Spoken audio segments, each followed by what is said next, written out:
I do art to self-soothe. So you're in there and you're drawing or you're beading. It definitely helps you take on a different perspective and look at things differently in the world. It's like therapy. My name is Holly Young, and I am a full-time Dakota artist. I am a beadworker. I practice quill work and made moccasins, dolls, ledger art, and whatever else I can learn, I try.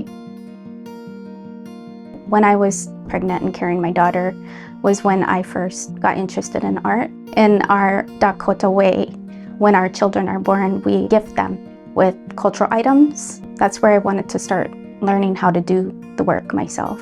And so that's where I first started and got curious about art. And then I was kind of really obsessed with it. And I really wanted to learn more about it. I wanted to learn about the colors, the patterns. I wanted to get better at it. And so it was something that I really just dove into.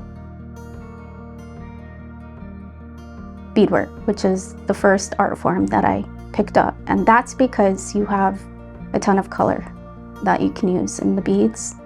When you do a pattern or a design, there's a lot to choose from. And there's different types of beads and cuts and shines, and some of them are matte, so that's fun to play with. This is like, I don't know, 15 years ago. My grandma's passed away, and I went into my grandma's house and I found some old beadwork. And the beadwork had these floral motifs on them, and some were quilled and some were beaded. And I got very curious about it. And then that started a whole journey of trying to figure out what kind of beadwork it was, where it came from, what it signified, and why the people created it. And a lot of our art is narration. You know, it's always storytelling. So these floral motifs and these plant designs are people recording history of like the plants that they used. It could be a personal story to the family. Since then, this floral work is making a comeback, and it's pretty moving to see. Part of being a beadwork artist is the patterns, and you put down on your material, and so you have to kind of sketch. I had some artist friends that were watching, you know, the process that I was doing. Those friends encouraged me to try ledger art. Ledger art is a very old traditional art form that was solely done by men. So it began first with petroglyphs, and then it was animal hides. And then there was a time during the late 1800s, early 1900s, when the people were confined to the reservation. And so they no longer had access to the animal hides. And during that time, through trade and the agents and the non-natives on the reservation, they got a hold of these ledger books.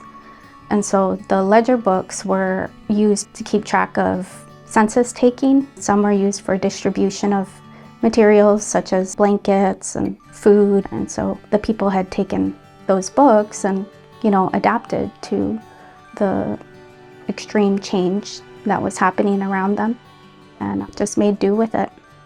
So some of the themes that are seen in older ledger art were scenes of war, stealing horses, counting coup, courting scenes, ceremonial scenes, and anything that they felt were important to preserve, because it's the people preserving history through telling these stories that they felt were important for the community to always remember.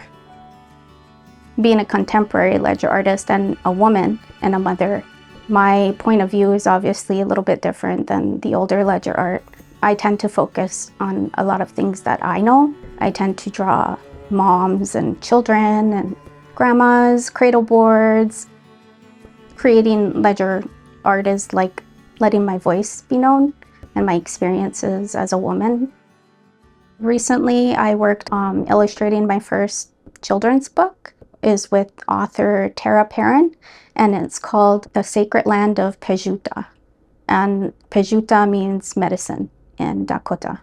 It's a story about a grandma and her grandchild on the land, foraging, spending time together, and I chose to do the project because I could relate to it as somebody who was raised by my grandma as well. And we did a lot of the things that are going on in the book. You know, we did a lot of foraging. We spent a lot of time together. We were constantly on the land, so I could relate.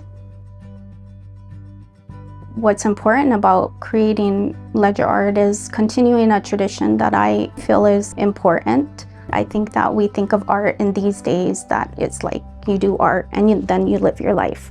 But back then, and even now to me as a contemporary artist, it's intertwined. It's kind of like if I didn't do it, it just wouldn't feel right. It's continuing in a tradition that is important culturally for our people.